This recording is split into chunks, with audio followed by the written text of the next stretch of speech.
గిరికిరి with గిరి ఇవాళ గిట్లా మనం మెయిన్ హెడ్లైన్స్ తీసుకుంటే అటు వెలుగు దినపత్రికల గిట్లా మనం మెయిన్ హెడ్లైన్స్ తీసుకుంటే అటు ఎండ ఇటు చలి నడిమిట్ల వాన మళ్ళీ వాన పడదా ఇక చెట్లు నాటిర్రాయి మొన్న వాళ్ళ మేయర్ కూడా పాపము వర్షం పడొద్దని అన్నది. సో వరుణదేవుడు కరుణించిండు. ఇక ప్రజా ప్రయోజనాలకు కొన్ని ప్రాజెక్టులు చేయాలి కదా, ఇక అందుకే ఇక వర్షం పడ్డది. ఇక చెట్లు నాటినందుకు పడ్డదని చెప్పి టీఆర్ఎస్ శ్రేణుల్లో ఒక ఆశ. టనల్ కాదని పైప్ లైన్లు ఎందుకు? కాళేశ్వరం అడిషనల్ టీఎంసీ పైప్ లైన్లు కేంద్రం మళ్ళీ తెలంగాణ ప్రభుత్వాన్ని ఆరాధించింది. తక్కువ ఖర్చుతో 10 పనిచేసే టనల్ గ్రావిటీ కాలువలను కాదని తక్కువ లైఫ్ ఇచ్చే పైప్ లైన్లు ఎందుకు అని చెప్పి ఆరాధించింది. Telangana engineers forum convener Donthula Lakshminarayana చేసిన ఫిర్యాదుపై స్పందించిన కేంద్ర జలశాఖ డిప్యూటీ కమిషనర్ వీరేష్. అంత్యక్రియలకు 33 మందికి మళ్ళీ కరోనా వచ్చిందట. మహారాష్ట్ర, కేరళ, కర్ణాటకలో పెరుగుతున్న కేసులు. ప్రికాషన్స్ అన్నీ కరెక్ట్గా ఫాలో కావాలా, మాస్కులు పెట్టుకోవాలా, నెగ్లిజెన్స్ వద్దు అని చెప్తున్న వైద్య శాఖ. ఇప్పుడైతే జర కంట్రోల్గానే ఉన్నది. కంట్రోల్ అయితే అన్కంట్రోలబుల్ సిచ్యువేషన్కి పోతే మళ్ళీ దాన్ని మనం ఏమంటారు దాన్ని కంట్రోల్ చేసుడు చాలా కష్టం అని చెప్పి వైద్య శాఖ సూచిస్తుంది. ఇంకొక న్యూస్ ఏంటంటే ఇద్దరికి హెల్మెట్ మస్ట్, లేకపోతే ఫైన్లు లైసెన్స్లు రద్దయ్యే కూడా అవకాశం ఉందని చెప్పి ఒక న్యూస్ ఉన్నది. తెలంగాణలో సాదా బైనామీలకు పట్టాలు ఇస్తలేరు. రాష్ట్ర వ్యాప్తంగా 9 లక్షల అప్లికేషన్లు పెండింగ్ ఉన్నాయని చెప్పి ఒక న్యూస్ ఉన్నది. అవుట్సోర్సింగ్ కార్మికులు పర్మనెంట్ చేయాలని చెప్పి నిరసన వ్యక్తం చేసిండ్రు, ప్రొటెస్ట్ చేస్తున్నారు. మన పోరాటం ఆ గ్రేటర్ హైదరాబాద్ మున్సిపల్ అక్కడి నుంచి చార్మినార్ నుంచి చేపట్టిన పాదయాత్ర. నా కొడుకు కోడలు హత్య వెనుక పుట్టా మధు ఉన్నాడు. వామన్ రావు తండ్రి కిషన్ రావు సంచలన ఆరోపణ. ఊరిలో మాకు ఎలాంటి కక్షలు లేవు, శత్రువులు లేవు, సుపారీ ఇచ్చి మరీ హత్యలు చేపించిండ్రు, గ్రామ కక్షలు అంటున్నారని వెల్లడి. నిందితులను సంఘటన స్థలానికి తీసుకెళ్లి సీన్ రిక్రియేషన్ చేసిన పోలీసులు. రాత్రి 11 గంటల తర్వాత కోర్టుకు తరలింపు, 14 రోజుల రిమాండ్. 2% ఇస్తేనే రిజిస్ట్రేషన్. సబ్ రిజిస్ట్రార్ ఎంఆర్ఓ ఆఫీస్లో మామూల దందా. డాక్యుమెంట్ రైటర్లు మధ్యవర్తులకు కీ రోల్. ధరణి పోర్టల్ వచ్చిన మామూలు లాగలే చెప్తున్న సర్కార్ మాత్రం పట్టించుకుంటలే. ఇవి ఇవాళ మెయిన్ హెడ్లైన్స్ మన వెలుగు దినపత్రికల. అట్లనే మన నమస్తే తెలంగాణలో తీసుకుంటే పిల్లగాడు అందంగా ఉన్నాడని చెప్పి ఎత్తుకోపోయినా అని చెప్పి ఒకటి చెప్పిండు. 800 సీసీ కెమెరాలు చూసి పాపం ఆ పిల్లగాడిని తెచ్చిచ్చారట మన పోలీసులు. O positive news. మళ్ళీ ఎన్ని వేల సీసీ కెమెరాలు చూసి ఇవాళ మన వామన్ రావు దంపతుల హత్య కేసును ఛేదించి ప్రజలకు నిజాన్ని వెలుగు చూపిస్తారని చెప్పి ఆశిస్తున్నది తెలంగాణ ప్రజానికం. మన కొలువులు మన వెలుగులు. యాదాద్రి పవర్ ప్లాంట్ నిర్మాణంలో మన ఇంజనీర్లు. ఫస్ట్ ఆఫ్ ఆల్ ఒక బేసిక్ క్వశ్చన్ ఏంటంటే యాదాద్రి అనే పేరు ఎందుకు, యాదగిరి గుట్ట అనే మన ఈ పేరు ముద్దెందుకు కాదు? ఫస్ట్ ఒక క్వశ్చన్. ఆబ్వియస్లీ మన ఇంజనీర్లు ముంగడబోతున్నారని అంటే ఆబ్వియస్లీ మనకు ఒక సంతోషం ఉంటుంది. ఇక ఇదొక చిన్న న్యూసు, దాని తర్వాత ఒక పెద్ద యాడ్, ఏదో రెడీ మిక్స్ అని అంట, కాంక్రీట్ అంట. ఇక ఏం మిక్స్ చేస్తున్నారో ఏమో తెలంగాణలో మనకు అర్థమవుతలేదు. ఆంధ్రజ్యోతిలో ఇట్లా మన మెయిన్ హెడ్లైన్స్ వస్తే భూ లెక్క ఇక పక్క, అదే డిజిటల్ సర్వే మనం ఏదైతే మాట్లాడినామో ప్రతి భూమికి కోఆర్డినేట్లు పెడతాము, అది పెడతాము అని చెప్పి నిన్న మన ముఖ్యమంత్రి గారు కూడా చెప్పిండ్రు. అట్లనే మార్స్పై అమెరికా 5వ రోవర్ విజయవంతంగా ల్యాండ్ అయిన నాసా రోవర్ 7 నెలలు 47.2 కోట్ల కిలోమీటర్లు ప్రయాణం చేసింది. ఇది మోడర్న్ పరికరాలతో జల జీవ జాడల అన్వేషణ చేస్తుందని చెప్పి ఒక న్యూస్ ఉన్నది ఇవాళ. అట్లనే వర్కింగ్ మాన్యువల్స్పై ముందుకే ఖరారు చేయాలని కేంద్రం నిర్ణయం. అంటే ఆల్మోస్ట్ మన ఇదైతే కృష్ణా గోదావరి బోర్డులు ఉందో అక్కడ ఒక మాన్యువల్స్ తయారు చేయాలని చెప్పి కేంద్రం నిర్ణయించింది. రెస్పాన్సిబిలిటీ అకౌంటబిలిటీ పెట్టాలి, దానికి ఒక ఎస్ఓపి క్రియేట్ చేయాలని చెప్పి ఆబ్వియస్లీ అది ఉండాలా. ఈ ముసాయిదాపై అభిప్రాయం చెప్పని ఇంకా సర్కార్ అంటే ఇది ఏమైనా సవరణలు చేస్తారా, ఏమైనా చేంజెస్ చేస్తారా అని చెప్పి తెలంగాణ సర్కార్కు రాసింది. ఇలా కూర్చొని బతుకమ్మ ఆడతారు కదా మన ప్రభుత్వాలు, ఇక ఏం ఆడతారు, ఇక ఏం చేస్తారు, అది వద్దని చెప్పిరట కథం. ఇక ఇట్లా ఉన్నది ఇది కథ. ఆంధ్రజ్యోతిల కృష్ణా ట్రిబ్యునల్పై గందరగోళం. బ్రిజేష్ కుమార్ ట్రిబ్యునల్పై తెలంగాణ అసంతృప్తి. విస్తృత అధికారులతో ఏర్పాటు చేయాలని డిమాండ్. సుప్రీంకోర్టులో కేసు వెనక్కి తీసుకోనని రాష్ట్రం. వచ్చే నెల 17 నుంచి బ్రిజేష్ ట్రిబ్యునల్ సమావేశాలు. ఇది ఆంధ్రజ్యోతిల మెయిన్ హెడ్లైన్స్. మళ్ళీ ఈనాడులో తీసుకుంటే ఆర్గాన్ డొనేషన్ అంటే అప్పుడు లాస్ట్ టైంలో కూడా ఒక పేపర్లో వచ్చింది. ఇది ఆర్గాన్ డొనేషన్ మీద ఒక న్యూస్ ఉన్నది. గోదావరి కావేరి అనుసంధానం ఇచ్చంపల్లి నుంచే, దానికే జాతీయ జలాభివృద్ధి సంస్థ సై చర్చలో అదే ప్రత్యేక ప్రాధాన్య అంశంగా 25న టాస్క్ ఫోర్స్ కమిటీ భేటీ అని చెప్పి ఒక న్యూస్ ఉన్నది. పుట్టలో ఇంకెందరో వామన్ రావు దంపతుల హత్య కేసులో పలు మలుపులు తిరుగుతుందని చెప్పి ఒక న్యూస్ ఉన్నది మన ఇవాళ ఈనాడు దినపత్రికల. అట్లనే గ్రీన్ కార్డులు జర తొందరగా వస్తున్నాయి. బిడన్ వచ్చిన తర్వాత ఒక చిన్న న్యూస్ ఉన్నది. ఇది ఈనాడు దినపత్రిక. అట్లనే సాక్షిలో కూడా మన డిజిటల్ సర్వే గురించి ఒకటి ఉంటుంది. వామన్ రావు దంపతులకు సంబంధించి ఒక న్యూజు. 2 గంటల్లోనే స్కెచ్. వామన్ రావు మందాని వచ్చాడని తెలిసి హత్యకు ప్రణాళిక. కుంట శ్రీనివాస్కు కార్లు కత్తులు ఇచ్చిన బిట్టు శ్రీను. టార్గెట్ హనుమాన్ రావే, సాక్ష్యం ఉండొద్దని భార్య హత్య. ఇది ఇవాళ సాక్షి దినపత్రికలో 22 నుంచి మెడికల్ క్లాసులు అని చెప్పి ఒక న్యూస్ ఉన్నది. ఒక న్యూస్ ఏంటంటే 10,673 టీచర్ల పోస్టులు ఖాళీ అనంట. నెక్స్ట్ ఇయర్ కూడా ఆల్మోస్ట్ ఇంకొక 2,266 పోస్టులు ఖాళీ అవుతాయంట. ఇక దీనిపైన తెలంగాణ సర్కార్ ఎప్పుడు డెసిషన్ తీసుకొని ఏం జల్దీ ఖతం చేస్తుందో జర చూడాలా.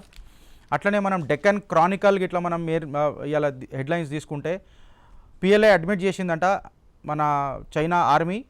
4 killed in Galwan clash. China admit చేసిందట. అట్లనే ఒక మంచి న్యూస్ ఏంటంటే GHMC plans to redesign the city nala network అని. అంటే ఏదైతే మన నాలా నెట్వర్క్ ఉందో దాన్ని రీడిజైన్ చేస్తారంట. ఇప్పటికీ 5 నుంచి 6 కోట్లు దాని ఒక సర్వే రిపోర్ట్కి దాన్ని స్టడీ చేయడానికి ఖర్చు చేసిరట. The complete report will be an amalgamation of the Kirloskar and voyants committee recommendations అని చెప్తున్నారు. ఇక వానలు పడుతున్నాయనంటే ఇక మన విజయలక్ష్మి గారు అన్నారు వానలు పడొద్దనని, వానలు పడ్డాయి. సో వరుణదేవుడు ఆమెకి ఎంత క్లోజ్గా మానిటర్ చేస్తుంటారన్నది ఇక చూసుకోవాలా. జస్ట్ ఒక కమిటీ రిపోర్ట్లు కాదు, ఎక్స్పర్టైజ్ కమిటీ కూడా పెట్టాలా. ప్రజల సజెషన్ కూడా తీసుకుంటే జర బాగుంటుంది. స్పాంజ్ సిటీలా ఇంతకు ముందు కూడా మేము చెప్పినాము, మళ్ళీ కూడా ఇప్పుడు రాజ్ న్యూస్ నుంచి చెప్తున్నాము. స్పాంజ్ సిటీ కంప్లీట్గా ఒక వాటర్ని అబ్జర్వ్ చేసుకొని ఆ వాటర్ని మొత్తం రీడైరెక్ట్ చేసి ఒక మన ఉన్న చెరువులకు నదులకు పంపాలని అన్నట్టు ఒకటి స్పాంజ్ సిటీ అంటారు. యూట్యూబ్లో కొట్టినా మీ అందరికీ తెలుస్తుంది. హిందువులో కూడా తీసుకుంటే 4 PLA soldiers dialled in Galwan valley అని చెప్తున్నారు. మళ్ళీ వామన్ రావు దంపతుల మీద ఒక కేసు హిందువులో కూడా కనిపిస్తుంది. అట్లనే ఇప్పుడు మనం టైమ్స్ ఆఫ్ ఇండియాలకి ఇట్లా మెయిన్ హెడ్లైన్స్ తీసుకుంటే it's a heart touching moment and a proud moment that a Bengaluru based scientist Swati Mohan is the perseverance operational engineer ఈ నాసా ప్రాజెక్ట్కి ఆమె ఉన్నది. ఇది ఒక గర్వకారణం ఒక భారతీయులలాగా. ఇది అలాంటి మెయిన్ హెడ్లైన్స్ టైమ్స్ ఆఫ్ ఇండియాలో. అట్లనే RERA real estate regulation and development act ఏదైతే ఉందో తెలంగాణలో కంప్లీట్గా బొందబెట్టినరు అని చెప్పి ఇలా లేటెస్ట్ రికార్డ్స్ యూనియన్ మినిస్టరీ చెప్తున్నట్టు తెలుస్తున్నది. ప్రధానమంత్రి మోడీ గారు కూడా highly educated persons can also be terrorist too జాగ్రత్తగా ఉండాలా, అప్రమత్తంగా ఉండాలా అని చెప్పి ప్రధానమంత్రి మోడీ గారు పిలుపునిచ్చిండ్రు, అంటే మాట్లాడినరు. సో ఇవి ఇయాలటి మెయిన్ హెడ్లైన్స్. ఆబ్వియస్లీ ఇంకా స్పెక్యులేషన్ కంటిన్యూ అయితేనే ఉన్నది. మన వామన్ రావు దంపతుల హత్య ఏడుదాకా పోతుంది, ఎన్ని మలుపులు తిరుగుతున్నది, ఏ పేర్లు వస్తున్నది, హై డ్రామా ఎందుకు అవుతున్నది. అట్లనే నిన్న కూడా బోరబండ దగ్గర శివాజీ స్టాచ్యూ పైన ఒక పెద్ద లొల్లైంది. ఆ లొల్లె ఎందుకు అయింది, అసలు శివాజీ స్టాచ్యూని తీయాల్సిన అవసరం ఎందుకున్నది, ఈ 2 టాపిక్ల పైన డిస్కషన్స్ పక్కా కొనసాగుతుంది. 2 మెయిన్ టాపిక్స్ ఇలా మనం డిస్కస్ చేద్దాం. మొట్టమొదటిది బోరబండాలో శివాజీ స్టాచ్యూ, దాన్ని ఎందుకు తీయాల్సి వచ్చింది, దాని మీద రభస ఎందుకు జరిగింది, అట్లనే వామన్ రావు దంపతుల హత్య కేసు ఇన్ని మలుపులు ఎందుకు తిరుగుతుంది, ఇది డిస్కస్ చేయడానికే నాతో స్టూడియోలో మన శశిధర్ గారు ఉన్నారు, VHP spokesperson, Vishwa Hindu Parishad spokesperson. Welcome to the show sir. అట్లనే మన జూమ్లో doctor Raja Suman Rao from TRS నాయకులు. నమస్కారం sir, welcome to the show. అట్లనే మన బీజేపీ తరఫు నుంచి స్టేట్ సెక్రటరీ ప్రకాష్ రెడ్డి గారు జూమ్లో ఉన్నారు. Welcome to the show sir. Agar ఇనిషియల్గా మనం తీసుకుంటే ఫస్ట్ టాపిక్ శివాజీ స్టాచ్యూ. ఈ 4-5 రోజుల కింద ఈ రభస ఎందుకు జరిగింది, స్టాచ్యూ తీయాల్సిన అవసరం ఏమున్నది, నిన్న దానిపైన కొంచెం ఒక ఉత్కంఠ పోరు మనకు అక్కడ బోరబండలో కనిపించింది. శశిధర్ గారు దీనిపైన మీ అభిప్రాయం, అసలు ఏం జరిగిందాడు? రజాకార్ల ఎజెండా, MIM ఎజెండాను ఇవాళ టీఆర్ఎస్ పార్టీ అమలు చేస్తుంది, టీఆర్ఎస్ ప్రభుత్వం అమలు చేస్తుంది. ఛత్రపతి శివాజీ చూసిన, ఛత్రపతి శివాజీ కళలకు వచ్చిన మొఘలులకు తడిచిపోయేది. ఇవాళ ఛత్రపతి శివాజీ విగ్రహం బోరబండలు ఉంటే ఎవరికి వచ్చిన అభ్యంతరం అని నేను అడుగుతా ఉన్నా. అదేం పబ్లిక్ ప్లేస్ కాదు, దేవాలయం ప్లేస్ లోపట దేవాలయ కమిటీ అనుమతితోటి నిర్వాహకులు విగ్రహం పెట్టాలని చూస్తే ఎందుకు రాత్రి పోలీసులు దాన్ని తీసేపించారు? దేవాలయ కమిటీ అప్రూవల్ ఉంది, దేవాలయ కమిటీ రిటర్న్లో ఇచ్చింది. వాళ్ళ అనుమతి తీసుకొనే ఆ కమిటీ అనుమతి మేరకు దేవాలయ ప్లేస్ లోపల విగ్రహం పెట్టాలనుకుంటే ఛత్రపతి శివాజీని ఈ సమాజం దేవునితో సమానంగా పూజిస్తుంది. ఎందుకంటే ఈ దేశాన్ని ధర్మాన్ని రక్షించడానికి తన జీవితం మొత్తం కూడా దారబోసి దేశాన్ని ధర్మాన్ని రక్షించినటువంటి ఒక మహనీయుడు ఛత్రపతి శివాజీ. ఇవాళ ఆయన చేసినటువంటి పోరాటాల కారణంగా ఇవాళ మనం హిందువులుగా ఈ దేశం ధర్మం సురక్షితంగా ఉన్నది. ఇవాళ ఎంఐఎంకు నచ్చదు. ఎంఐఎం శివాజీ విగ్రహాలు భాగ్యనగరంలో ఉండడం ఎంఐఎంకి ఇష్టం లేదు. అదే ఎజెండాని ఇవాళ టీఆర్ఎస్ పార్టీ ప్రభుత్వం అమలు చేస్తూ ఉంది. ఇవాళ నేను అడుగుతున్నా, ఏదైనా ఈరోజు తెలంగాణ వచ్చిన తర్వాత ఆయనే చెప్పుకున్నాడు కదా, పెద్ద ఆయన కారు స్టీరింగ్ నా చేతిలోనే ఉందని చెప్పేసి. ప్రతి విషయం లోపల హిందువుల యొక్క విశ్వాసాలు దెబ్బతీసే విధంగా ఎంఐఎం ఎజెండాను అమలు చేసే విధంగా టీఆర్ఎస్ ప్రభుత్వం పనిచేస్తూ ఉంది. మనం చూస్తాం ఇలా భాగ్యలక్ష్మి దేవాలయం దర్శనానికి పోవాలంటే ఆంక్షలు, లేకపోతే రకరకాలైనటువంటి వేధింపులు, ఏమైనా కార్యక్రమాలు చేయాలంటే హిందువులు ఒక పండుగను స్వేచ్ఛగా చేసుకునేటువంటి పరిస్థితులు ఇవాళ తెలంగాణలో లేవు. చార్మినార్ దగ్గర తెలంగాణ మా రాష్ట్ర పండుగగా డిక్లేర్ చేసినటువంటి బతుకమ్మ మారితే ఇవాళ మహిళలను తీసుకొని పోయి అరెస్టు చేయడము. ఇవాళ ఇంతకాలం ఏ ఉద్యమంలోనైతే మనం సెప్టెంబర్ 17ను స్ఫూర్తిగా తీసుకొని మనము తెలంగాణ ఉద్యమం నడిచిందో, ఇవాళ సెప్టెంబర్ 17ను అధికారికంగా చేయాలంటే టీఆర్ఎస్ ప్రభుత్వానికి మనసు రాదు. ఎందుకనంటే రజాకార్ల ఎజెండా అడ్డం వస్తుంది, రజాకార్లు అడ్డుపడతారు, ఎంఐఎం అడ్డుపడుతుంది. కాబట్టి వాళ్ళని సంతృప్తి పరచుకోవడానికి ఇవాళ 17th సెప్టెంబర్ చేయరు. జాతీయ ఏకతా దివస్ సర్దార్ వల్లభాయ్ పటేల్కు ఒక్కనాడైనా తెలంగాణ ఆవిర్భావం అయిన తర్వాత ఏ ఒక్కరోజైనా ఈ ముఖ్యమంత్రి ఇంత పుష్పం పూలదండ చేసి అర్పించిందని నేను ఇవాళ అడుగుతా ఉన్నాను. సర్దార్ వల్లభాయ్ పటేల్ కృషి కదా ఇవాళ మనం ఇవాళ భారత యూనియన్ లోపల అంతర్భాగమైనం. కాబట్టి ఏనాడైనా ఈ ముఖ్యమంత్రికి సర్దార్ వల్లభాయ్ పటేల్ విగ్రహానికి పూలమాల వేసేటువంటి మనసు ఎందుకు రాలేదని నేను అడుగుతా ఉన్నాను. ఎజెండా ఎంఐఎం ఎజెండా, రజాకార్ల ఎజెండా. ఇవాళ హైదరాబాద్ లోపల రోహింగ్యాలకు ఆధార్ కార్డులు వస్తాయి, రోహింగ్యాలకు ఓటర్ లిస్టులో పేరు వస్తుంది, రోహింగ్యాలకు పాస్పోర్ట్లు వస్తూ ఉన్నాయి. ఇవాళ ప్రభుత్వమే దగ్గరుండి రేషన్ ఇస్తుంది. ఎందుకు? MIM agenda, Razakar agenda. Almost అది టెంపుల్ ల్యాండ్ కమిటీ వాళ్ళు పర్మిషన్ ఇచ్చిండ్రు. పర్మిషన్ ఇచ్చినాక విగ్రహం పెట్టారు. విగ్రహం పెట్టిన తర్వాత జిహెచ్ఎంసీ అఫీషియల్స్కి హక్కేమున్నది అన్నది మీ క్వశ్చన్. నేను ఇవాళ ఏమంటున్నాను, ఎందుకు మీరు రాత్రి హడావుడిగా ఎవరి ఎజెండాలో భాగంగా ఇవాళ పోలీసులు పనిచేస్తూ ఉన్నారు, ఎవరి ఎజెండాలో భాగంగా ఇవాళ విగ్రహాన్ని తొలగించారు అనేటువంటిది ఇవాళ స్పష్టంగా ప్రజలకు సమాధానం చెప్పాల్సినట్టు అవసరం ఉంది. ఎందుకనంటే మీకు సంబంధం లేదు. అది దేవాలయం ల్యాండ్ లోపల దేవాలయ కమిటీ అనుమతి తీసుకొని విగ్రహం పెట్టుకుంటున్నప్పుడు మీకు వచ్చినటువంటి ఆబ్జెక్షన్ ఏంది? మాట్లాడదామా? పర్మిషన్లు లేని వాటి గురించి మాట్లాడదామా? ప్రభుత్వం సిద్ధంగా ఉందా? పోలీసులు సిద్ధంగా ఉన్నారా? మేము ఇస్తాం లిస్టు. హైదరాబాద్ నగరం లోపల పాత బస్తీతోటి మొదలు పెడితే ఎక్కడ ఏ పర్మిషన్ తీసేయగలుగుతారు ప్రభుత్వం.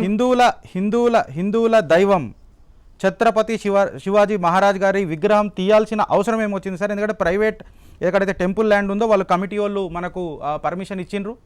పర్మిషన్ ఇచ్చిన తర్వాత జిహెచ్ఎంసీ అఫీషియల్స్ ఎందుకు ఆడ పోయినరు? Is there any dispute or is there any political agenda? Good morning అండి. Good morning sir.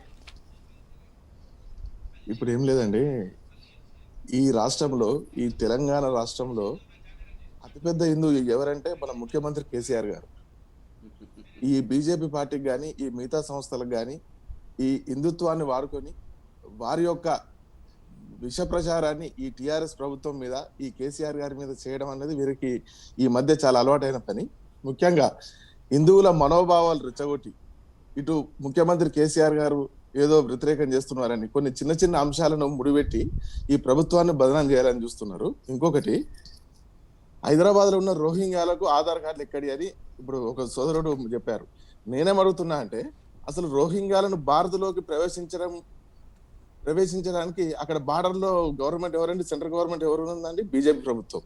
అంటే బార్డర్ లో ఉన్న మన ఫోర్స్ ని బీజేపీ ప్రభుత్వం కరెక్ట్ చేసుకోలేకనే రోహింగ్యాలు భారత్లోకి ప్రవేశించారు. ఒక రోహింగ్యాలు ఒక తెలంగాణలో లేరు, ఆంధ్రప్రదేశ్ లో లేరు, మిగతా రాష్ట్రాలు కూడా కొన్ని ప్లేస్లలో ఉన్నారు. అక్కడనే మనం కట్టుదిట్టమైన చర్యలు తీసుకుంటే అప్పుడు తప్పైంది, ఇప్పుడు ఆ సప్పు సరిదిద్దుకుంటాము అని చెప్తున్నారు. కాదండి, ఈ బీజేపీ ప్రభుత్వం, ఈ నాయకులు కేసీఆర్ ప్రభుత్వం గానీ యూపీఏ 2 ప్రభుత్వం గానీ దేశ భద్రతను గాలికి వదిలేస్తే ఇవాళ రోహింగ్యాలు హైదరాబాద్ వరకు వచ్చినారు. ఇవాళ కేంద్రంలో ఉన్నటువంటి ప్రభుత్వము టిఆర్ఎస్ ప్రభుత్వానికి అధికారికంగా లేఖ రాసింది.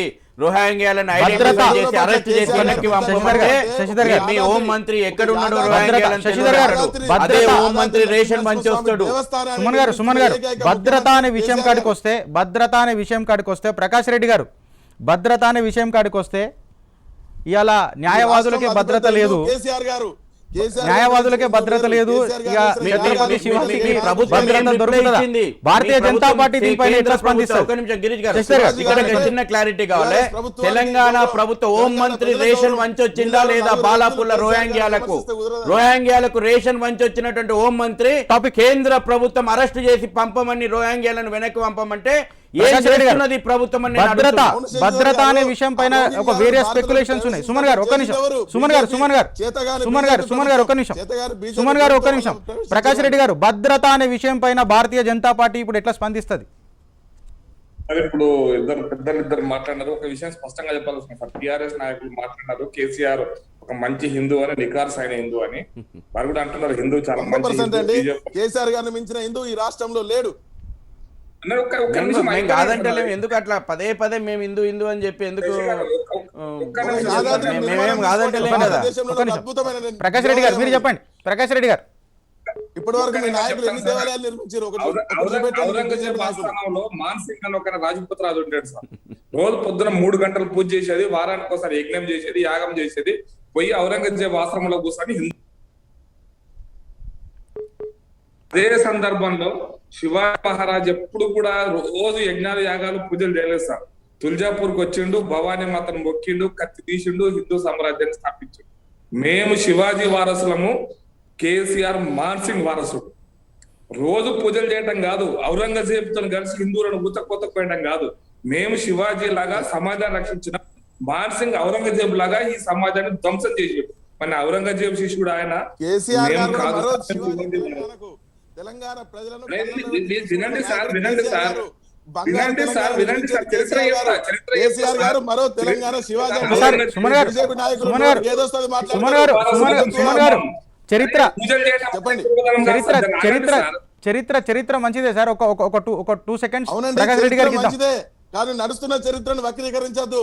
రాజకీయ నాయకులు అయితే ఒక ఉందామైన గౌరవమైన కేసీఆర్ గారు ఎట్లా వస్తారండి? కేసీఆర్ గారు అభినవ తెలంగాణ శివాజీ, కేసీఆర్ గారు హిందుత్వ ప్రతినిధి. ఒక రాజా మాన్సింగ్, ఔరంగజేబ్ గోచేతి నీళ్లు తాగినటువంటి రాజా మాన్సింగ్ ఎంతో అసదుద్దీన్ ఓవైసీ కాళ్ళకాడ ఉండేటువంటి కేసీఆర్ అంతకంటే ఎక్కువ ఏం కాదు, ఇంతకంటే గొప్పడేం కాదు. తెలంగాణ ప్రజల కోసం ఉన్నారండి, ఎవరి కాళ్ళ దగ్గర లేరు. భద్రత కోసం తన జీవితాన్ని సుమన్ గారు పోరాటం చేసి సుమన్ గారు టాపిక్ మంచి థ్రెడ్, మంచి డిబేట్, మంచి వారసుడు కేసీఆర్ అని చెప్పదలుచుకున్నా అయిపోయింది. బీజేపీ నాయకులు ఈ చౌకబార్ ఆరోపణలు, ఈ ఒక హిందుత్వాన్ని రెచ్చగొట్టే ప్రకటన తప్ప మీతో ఏమి కాదండి. ఈ రాష్ట్రంలో మీరు ఏం చేయలేదు. సుమన్ గారు ఒక మంచి మాట అన్నారు. సంవత్సరాలు కూడా ఈ రాష్ట్రంలో టిఆర్ఎస్ ప్రభుత్వం కేసీఆర్ గారి నాయకత్వంలో ముందుకెళ్తుంది. మీరు చౌకబార్ ఆరోపణలు తప్ప మీరు ఏం చేయలేరండి. భద్రత విషయం కేసీఆర్ గారు ప్రజల పక్షాన ఉన్నారు. సుమన్ గారు ప్రకాష్ రెడ్డి గారు ఒక నిమిషం సార్, ఒక నిమిషం. మనం ఒక వేరే టాపిక్ లకు కూడా వెళ్ళాలా, ఆబ్వియస్లీ దాని మీద బాగా విస్తృతంగా చర్చ చేయాలా. సో భద్రత అనే విషయం నుంచి స్టార్ట్ అయ్యి భద్రత చెప్పండి సార్, చెప్పండి. ఇప్పుడు హైదరాబాద్ లో రోహింగ్యాల గురించి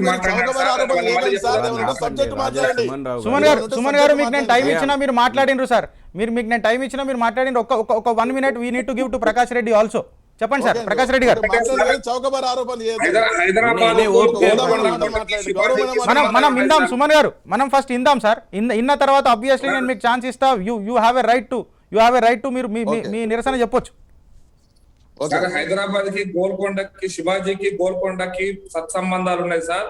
శివాజీ హైదరాబాద్ నుంచి అక్కన్న మాదన్న బ్రిడ్జ్ దగ్గర నుంచి శ్రీశైలం పోతూ హైదరాబాద్ లో 1 నెల రోజులు ఉన్నటువంటి, హైదరాబాద్ లో తిరిగినటువంటి, నడయాడినటువంటి వేళ హైదరాబాద్ సార్. అందుకోసం శివాజీకి హైదరాబాద్ కి చాలా దగ్గర సంబంధాలు ఉన్నాయి సార్. కాబట్టి శివాజీ నడిచినటువంటి నేల మీద శివాజీ విగ్రహం పెడతానంటే వీళ్ళకేం కడుపుమంటా సార్? అది నేను అడగాలనుకుంటున్నా.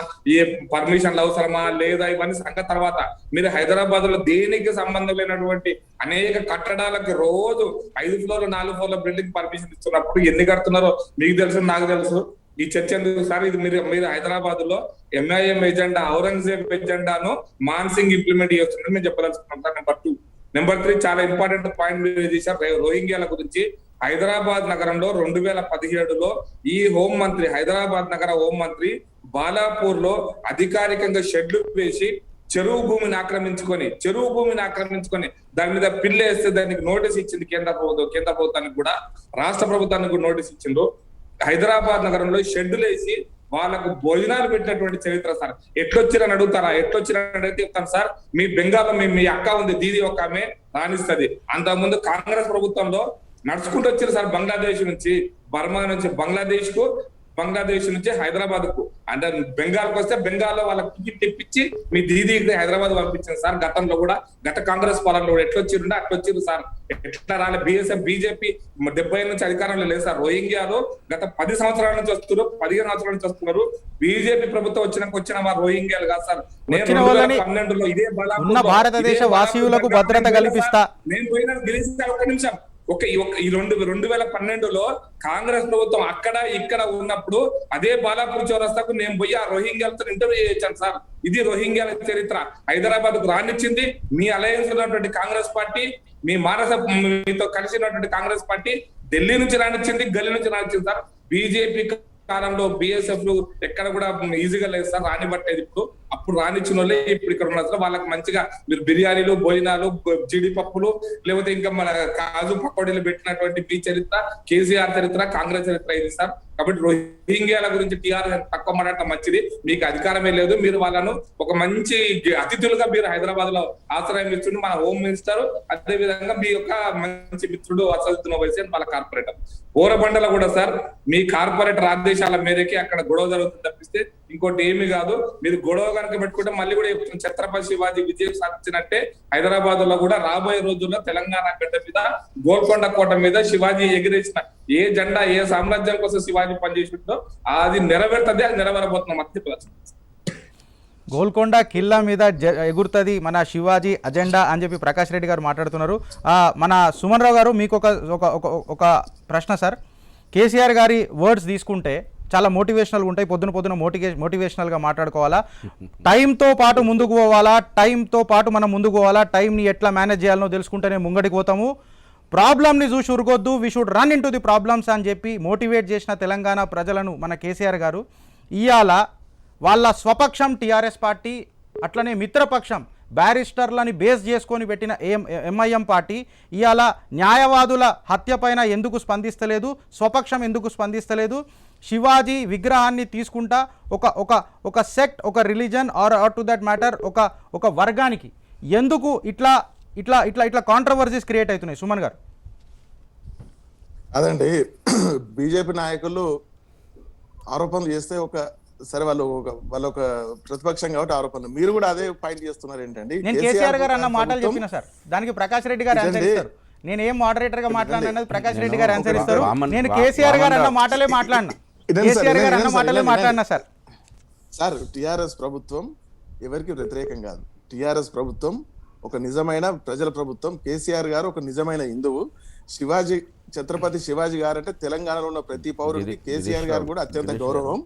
ఇది వాళ్ళ యొక్క అక్కడ ఏదో చిన్న ఇష్యూ ఉంటే ఉండొచ్చు. శివాజీ గారు అంటే తెలంగాణ ప్రభుత్వానికి గౌరవమే అండి. సుమన్ రావు గారు మీరు మంచిగా చెప్పారు ఇంతకుముందు. మా కేసీఆర్ మరో ఛత్రపతి శివాజీ అని కేసీఆర్ చెప్పుకుంటలేడు. కేసీఆర్ నాకు నిజాం ఆదర్శ పాలన, నిజాం గొప్పనైనటువంటి పాలన అందించిన నిజాంను పొగుడుతుండు.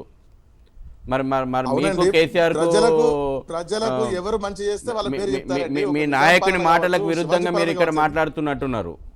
మీ నాయకుడు నిజాం పాలనను గొప్పదంటున్నాడు. నిజాం తెలంగాణను ఎంత రాజ్య రప్పాన పెట్టినటువంటి నిజాం పాలనను, రజాకార్ల పాలనను పొగుడుతున్నటువంటి ముఖ్యమంత్రి ఇవాళ రజాకార్ల ఎజెండాను అమలు చేస్తున్నాడా అని మేము అడుగుతున్నాం. అదే అడుగుతున్నాము. మీ ముఖ్యమంత్రి చెప్పిండు, బహిరంగంగా చెప్పుకుంటున్నాడు, ఏం దాచుకుంటలేడు. మేము చాలా క్లారిటీగా ఎజెండాను అమలు చేయదలుచుకున్నారు. మీరు 100% బహిరంగంగానే చెప్తున్నాడు. పబ్లిక్ మీటింగ్ లోనే హిందుగాళ్ళు పొందుగాళ్ళు అంటున్నాడు. పబ్లిక్ మీటింగ్ లోనే అంటున్నాడు. మీ నాయకుడు ఎక్కడేం దాపరికం లేదు. మీ నాయకుడు ఓపెన్ గా హిందూ వ్యతిరేక ఎజెండా ఏదైతే ఉందో అనువున చాటుకుంటూ వస్తా ఉన్నాడు. అది ప్రజలు గమనిస్తున్నారు, ప్రజలు గమనించారు. పార్టీ పబ్బం గడుపుకోవడానికి కేసీఆర్ గారి మీద, తెరాస ప్రభుత్వం మీద మీరు చౌకబారు ఆరోపణలు చేసేది మీరేండి. ప్రజలకు ఎవరు చేస్తే వాళ్ళ పేరు చెప్తారు, తప్పేముందండి అందులో.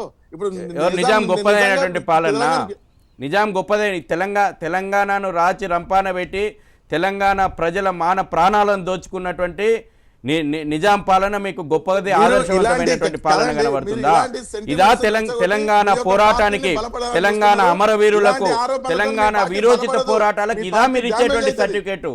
తెలంగాణలో తెలంగాణ కోసం మేము పుట్టినమని చెప్పుకుంటున్నటువంటి పార్టీ, తెలంగాణను సాధించడమని చెప్పుకుంటున్నటువంటి పార్టీ ఇవాళ తెలంగాణ ప్రజల ఉద్యమాన్ని, తెలంగాణ ప్రజల బలిదానాన్ని అవమానం చేస్తారా మీరు? ఒక్క నిమిషం శశిధర్ గారు. ప్రకాష్ రెడ్డి గారు మీకు ఒక క్వశ్చన్ సార్, ఎందుకంటే ఇప్పుడు మన శశిధర్ గారు కూడా అదే మాట్లాడుతున్నారు, సుమన్ రావు గారు కూడా అదే మాట్లాడుతున్నారు. ఏంటంటే శశిధర్ గారేమో కేసీఆర్ గారి కొంచెం ప్రొవొకేటివ్ స్టేట్మెంట్స్ లేదా టీఆర్ఎస్ నాయకుల కొంచెం ప్రొవొకేటివ్ స్టేట్మెంట్స్ తీసుకొని చూస్తే కొంచెం రెచ్చిపోయే విషయాలు స్టార్ట్ అవుతున్నాయి. అట్లనే మన సుమన్ రావు గారేమో టీఆర్ఎస్ని అనవసరంగా ఆరోపిస్తున్నారు అంటున్నారు.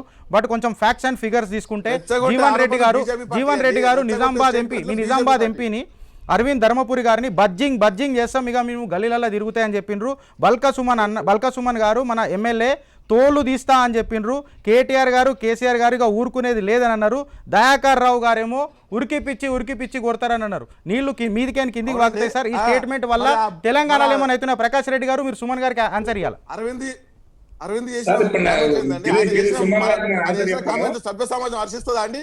ఒక గౌరవమైన పార్లమెంట్ మెంబర్ పదవిలో ఉండి ఆయన ఒక చిల్లర మాటలు మాట్లాడుతుండు. కేసీఆర్ గారి బండ బూతులు తిడుతుండు. ఆయన పార్లమెంట్ ఆయన ఫస్ట్ ఆయన నోటి భాష మార్చుకోమనండి, ఆయన నోటి దురా ఫస్ట్ తగ్గియమనండి, లేకపోతే నిజామాబాద్ ప్రజలు కొడతారు. నేను కూడా చెప్తున్నా అదే మాట. గోల్కొండ కోటలో నిజాం రాజు, కింగ్కోటి బిల్డింగ్ లో నిజాం రాజు 6 నెలలకు ఒకసారి బయటకు వస్తుండే. ఈ నిజాం రాజు కూడా 3 నెలల కింద నెల రోజుల కింద బయటకు వచ్చి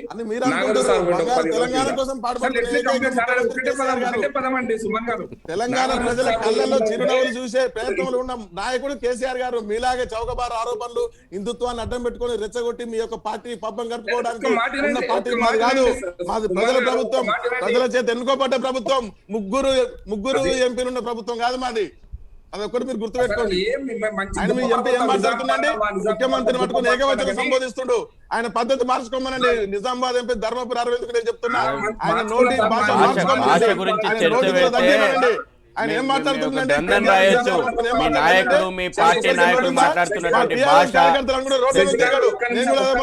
శశిగారు నాగార్జున సాగర్ వచ్చినటువంటి మన నయా నిజాము, మా నిజాం ప్రభుత్వాన్ని కేంద్ర ప్రభుత్వము కర్ణాటకగా, మహారాష్ట్రగా, తెలంగాణ విడగొట్టినటువంటి సన్నాసులు కాంగ్రెస్ వాళ్ళని తిట్టింది సార్. అంటే నిజాం కళ్ళకు వచ్చి నిజాం ఆహ్వానించిన అపరిచితులు సార్ మా కేసీఆర్ గారు. నిజాం ఆహ్వానించిన అపరిచితులు మా కేసీఆర్. ఎందుకంటే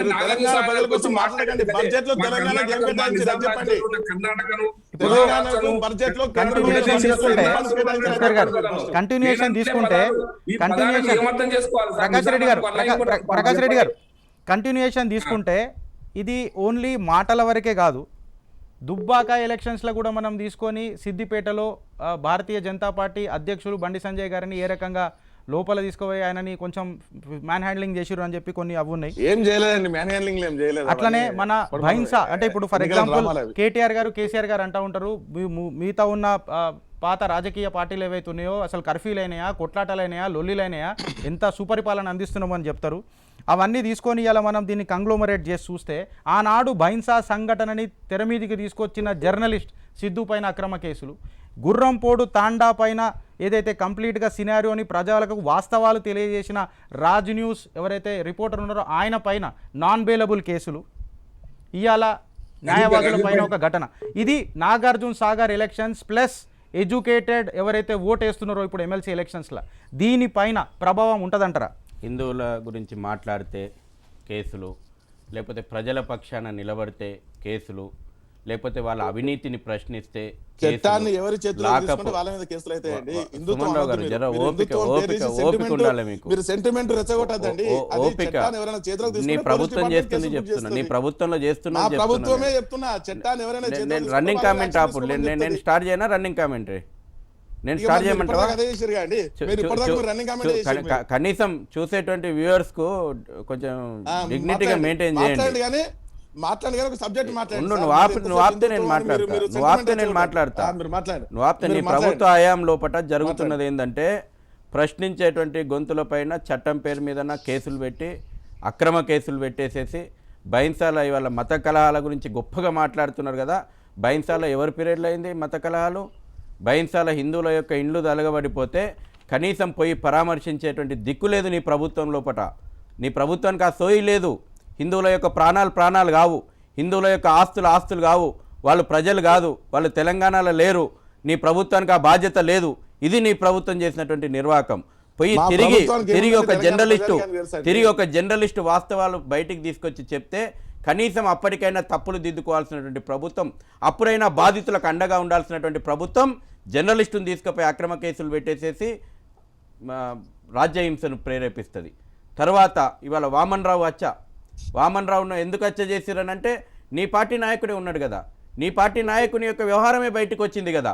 ఎందుకు వామన్ రావుకి ఏమన్నా కేవలం అవినీతిని ప్రశ్నిస్తున్నందుకు, కాళేశ్వరం విషయం లోపల ప్రశ్నిస్తున్నందుకు, లాకప్ డెత్తులను ప్రశ్నిస్తున్నందుకు, పేద బడుగు బలహీన వర్గాల ప్రజలకు అండగా ఉంటున్నందుకు వామన్ రావు దంపతులను నిర్దాక్షిణ్యంగా దారుణంగా హత్య చేసినటువంటి సంఘటన నిజంగా ఈ రాష్ట్రం లోపల ప్రభుత్వం ఉందా? ఈ రాష్ట్రం లోపల పోలీసు కరెక్ట్ గా పనిచేస్తుందా అనేటువంటి $1 మిలియన్ ప్రశ్న వస్తుంది. హైకోర్టుకు పోయి మొరబెట్టుకున్నాక కూడా, హైకోర్టు రక్షణ కల్పించమంటే కూడా ఒక న్యాయవాది ప్రాణాలకే ఆ రకమైన భద్రత లేనటువంటి వ్యవస్థ ఇవాళ మన వామన్ రావు గారి వాంగ్మూలం దీనిపైన టీఆర్ఎస్ పార్టీ ఎట్లా స్పందిస్తుందండి? ఎందుకంటే A1 అక్యూజ్డ్ టీఆర్ఎస్ నాయకుడు, A2 బిట్టు సీను మేనల్లుడు. సో దీనిపైన టీఆర్ఎస్ పార్టీ ఎట్లా స్పందిస్తుంది? వాంగ్మూలం ఎందుకు బయటకు వస్తలేదు? దానిపైన చర్యలు ఎట్లా తీసుకుంటారు? అక్యూజ్డ్ ఇంకా పెరిగే ఛాన్సెస్ ఉందా? పార్టీకి ఏమన్నా సంబంధం, లింక్స్ ఏర్పడతాయా? ఒకటండి, వామన్ రావు హత్య అనేది చాలా దురదృష్టకరం. మనం ప్రజాస్వామ్య దేశంలో ఉన్నాం. హత్యలను ఏ పార్టీ కానీ, మా టీఆర్ఎస్ పార్టీ కానీ ప్రేరేపించదు. దీన్ని మేము తీవ్రంగా మా టీఆర్ఎస్ పార్టీ పక్షాన ఆల్రెడీ మేము ఖండించినాం. ముఖ్యంగా పోలీస్ డిపార్ట్మెంట్ సమర్థవంతంగా పనిచేసినందుకు 24 గంటల్లో నిందితులను పట్టుకున్నారు. ఇది ఆయన యొక్క గ్రామంలో ఏదో ఒక దేవాలయం వివాదం కానీ, ఒక ఇంటి నిర్మాణం కానీ, ఏదో వ్యక్తిగత కక్ష అంటున్నారు. ఈ వామన్ రావు హత్యకు టీఆర్ఎస్ ప్రభుత్వానికి కానీ టీఆర్ఎస్ కి ఎలాంటి సంబంధం లేదు. సరే, అక్కడ ఉన్న నాయకుడు టీఆర్ఎస్ పార్టీ మండలాధ్యక్షుడు అయితే అయి ఉండొచ్చు, కానీ ఆయన కూడా ఒక వ్యక్తిగతంగా మనిషి అండి. దీన్ని మేము తీవ్రంగా ఖండిస్తున్నాం. పోలీస్ డిపార్ట్మెంట్ ఈ తెలంగాణలో సమర్థవంతంగా పనిచేస్తుంది కాబట్టి 24 గంటల్లో నిందితులను పట్టుకున్నారు. ఒకవేళ నిజంగా రాజకీయ ఒత్తిళ్లే ఉంటే నిందితులు ఎవరు పట్టుకుంటారు? మీరు ఒక మాట చెప్పండి. బీజేపీ వాళ్ళు ఏదో ఆరోపణలు చేస్తారు పబ్బం గడుపుకోవడానికి. అవునండి, ప్రకాష్ రెడ్డి గారు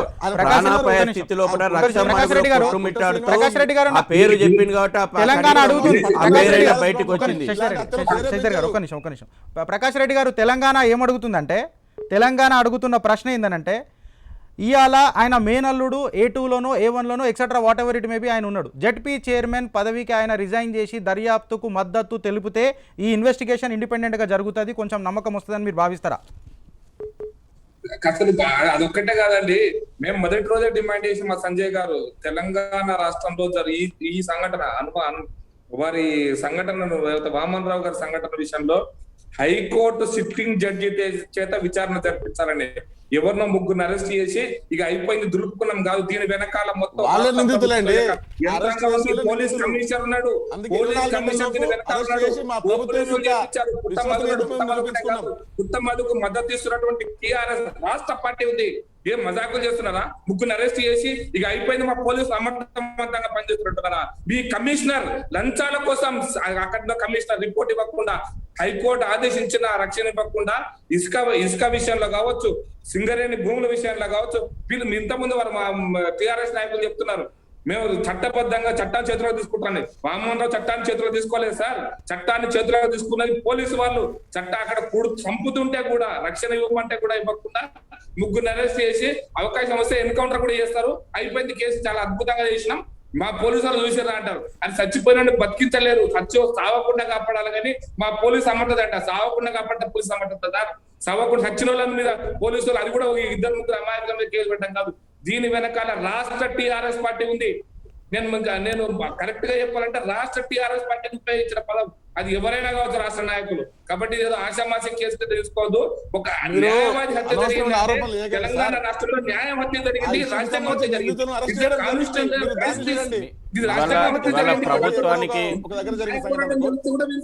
భరించలేరు. అసహనం పుట్టుకొస్తుంది అధికారంలోంచి. అసహనం మాకు కాదండి, బీజేపీ పార్టీకి అసహనం ఉంది. ఎలాగైనా ఈ రాష్ట్రంలో ఎదగాలని. కానీ మీ కుయుక్తులు, మీ ప్లాన్లు ఏం పారవు. ఈ తెలంగాణ రాష్ట్రాన్ని రాబోయే 20 సంవత్సరాలు కేసీఆర్ గారు తప్ప ఎవరు పాలించారు గుర్తుపెట్టుకోండి. మీరు ఏదో హిందుత్వాన్ని రెచ్చగొట్టి మీ పార్టీ పంపం కట్టుకోవడానికి సెంటిమెంట్స్ రెచ్చగొట్టి మీరు ముందుకుపోతున్నారు. మీకు ఎవరికి అట్లా లేదు, మీకు ఎవరికి అట్లా సిగ్గు లేదు. ప్రజలు మిమ్మల్ని ప్రకాష్ రెడ్డి గారు తిరస్కరిస్తారు. శశిధర్ గారు ఈ impact Nagarjuna Sagar elections, graduate elections పైన ఉంటుందా? తప్పకుండా వల్ల ఏ ఎలక్షన్ ఒక నాగార్జున సాగర్ గ్రాడ్యుయేట్స్ ఎలక్షన్స్ కాదు. నా సమాధానం చెప్తున్నా శశి గారు, ఒక్క నిమిషం. ఇది నాగార్జున సార్ ఎన్నికల కోసమో లేకపోతే ఇంకో హైదరాబాద్ ఎన్నికల కోసం సంబంధించింది కాదు సార్. ఇక్కడ తెలంగాణ రాష్ట్రంలో తొక్కేస్తామన్నాడు కదా కేసీఆర్. నాగార్జున సాగర్ అన్నట్టుగా తొక్కేస్తామని, నష్టం చేస్తామని పార్టీ ఎంపీలు తొక్కేస్తామంటే లేదు కానీ మా పార్టీలు తొక్కేస్తామంటే వచ్చిందా? మీ పార్టీ ఎంపీలు మాట్లాడుతున్న భాష ఏంటండి? తొక్కేస్తాం, చంపేస్తాం, తిరుగుతూ కొడతాం అంటారు మీ పార్టీ ఎంపీలు. ఫస్ట్ మీ పార్టీ ఎంపీలను నోరు నాలుగు పెట్టుకోమనండి మీరు. ఇది జరుగుతున్న చరిత్ర. ఈ కేసీఆర్ గారు నష్టం చేస్తానడు కదా, తొక్కేస్తానడు కదా, జరిగింది అదే. ఈ తొక్కేసు ప్రకాష్ రెడ్డి గారు, in interest of time Shashidhar గారు, సుమన్ గారు, మీ ఇద్దరికి ఒక 1 మినిట్. ఆనాడు తెలంగాణ ఉద్యమంలో చలో ఢిల్లీ ప్రొటెస్ట్ ఎంత కీలకమో తెలంగాణ సాధించుకున్నట్లు మన అందరికీ తెలుసు. ఒకరోజు 2015లో నేను మీకు ఒకసారి డేటా ఇస్తున్నా. నారా లోకేష్, కేసీఆర్ గారు ఏం పరిపాలన చేస్తున్నారండి? ఆఫ్టర్ ఆల్ మన ఒక పోలీసు వాళ్ళకు మన కాన్వేలు ఇచ్చిండు, అవి ఇచ్చిండు, వాళ్ళు తిరుగుతున్నారు అని అంటే ఇదే న్యాయవాదులు, తెలంగాణ న్యాయవాదులు నారా లోకేష్ గారి పైన కేసు పెట్టిండ్రు. పోలీసులను రిక్వెస్ట్ చేసిండ్రు సెక్షన్ 153A 504 505 పెట్టాలని చెప్పి రిక్వెస్ట్ చేసిండ్రు. అఫ్కోర్స్ దర్యాప్తు చేసినాక ఈ సెక్షన్లు బుక్ చేస్తామని చెప్పారు. అంత కట్టుబడి ఉండే ఈ తెలంగాణ న్యాయవాదులు తెలంగాణ పోరాటం అయినాక కూడా ఇవాళ న్యాయవాదుల పైన దాడి, చిన్న భూ వివాదం, ఎట్లా తీసుకుంటారు? దీన్ని ఏం తీసుకుంటారు? తెలంగాణ చైతన్య ప్రజలు దీనికి ఎట్లా తీర్పిస్తారు? ఈరోజు తెలంగాణ రాష్ట్రం ఏర్పడడం లోపల న్యాయవాదులు చాలా క్రియాశీలమైనటువంటి పాత్ర పోషించారు. ఇవాళ తెలంగాణలో ఏ తెలంగాణ కోసమైతే కలలు కన్నామో, ఏ తెలంగాణ కోసమైతే 4.5 కోట్ల మంది ప్రజలు ఉద్యమించి సాధించుకున్నారో, ఇవాళ ఒక కుటుంబ పాలన, అవినీతి పాలన, అసమర్థమైనటువంటి పాలన, ప్రజలను పీడించేటువంటి పాలన వచ్చినప్పుడు ఇదే న్యాయవాదులు ప్రజల పక్షాన ఉండి అవినీతిని ప్రశ్నిస్తూ, అక్రమాలను ప్రశ్నిస్తూ న్యాయ పోరాటం చేస్తూ ఉంటే ఇవాళ తెలంగాణ లోపల న్యాయవాదులకు రక్షణ లేదనేటువంటి పరిస్థితి వామన్ రావు అచ్చోదంతం మన కళ్ళకు గట్టినట్టు కనబడతా ఉన్నది. కాబట్టి ఇలా ముఖ్యమంత్రి ఎందుకు స్పందించడు? న్యాయవాదులు అందరూ కూడా రోడ్ల మీదకి వచ్చేసేసి న్యాయవాదులకు రక్షణ కావాలి, న్యాయవాదుల యొక్క రక్షణ చేసేటువంటి చట్టాలు కావాలని చెప్పి అడుగుతూ ఉంటే ముఖ్యమంత్రికి ఉలుకు పలుకు లేదని ఎందుకు లేదని ఇవాళ మేము అడుగుతా ఉన్నాం. ఇవాళ ఈ ప్రభుత్వానికి చిత్తశుద్ధి ఉంటే, నిజంగా ప్రజల యొక్క నిజానిజాలు బయటపడాలంటే అనేక అనుమానాలు ఉన్నాయి కాబట్టి సిబిఐకి ఎందుకు అప్పగించకూడదు? ఇవాళ మేము డిమాండ్ చేస్తూ ఉన్నాం. వామన్ రావు దంపతుల యొక్క హత్య కేసును సిబిఐకి అప్పజెప్పాలని కూడా మేము చాలా స్పష్టంగా మేము డిమాండ్ చేస్తూ ఉన్నాం. ఇవాళ తెలంగాణ ప్రభుత్వం వైఖరి ఏందో చెప్పాల్సినటువంటి అవసరం ఉంది. తెలంగాణ ప్రజలకేం సమాధానం చెప్తారు? ఇవాళ ప్రజల న్యాయం కోసం ప్రజల పక్షాన గొంతెత్తితే ఇదే పరిస్థితి, ఇదే మెసేజ్ ఇవ్వాలనుకుంటున్నారా? హైకోర్టు ఆదేశించిన ఒక న్యాయవాదికి రక్షణ లేదంటే సామాన్య ప్రజలు ఏ రకంగా ఉన్నారో, ఇవాళ తెలంగాణ ఎంత భయంగా ఉన్నారో అర్థమవుతా ఉన్నది. టు సమరైజ్, భద్రత, ప్రజాపాలిట దక్షత, ప్రజల దగ్గర ఉండి పరిపాలన ఎక్సెట్రా అయ్యేలా చాలా క్వశ్చన్స్ వచ్చినాయి. ఒక అప్రహెన్సివ్ ఫార్మ్ ఆఫ్ గవర్నమెంట్ వద్దు, మనకు ప్రజలను సంక్షేమం చూసే ప్రభుత్వం ముద్దు అని అన్నట్టు మీరు అందరు మాట్లాడుతున్నారు. సో తెలంగాణ అడుగుతున్నది తెలంగాణ.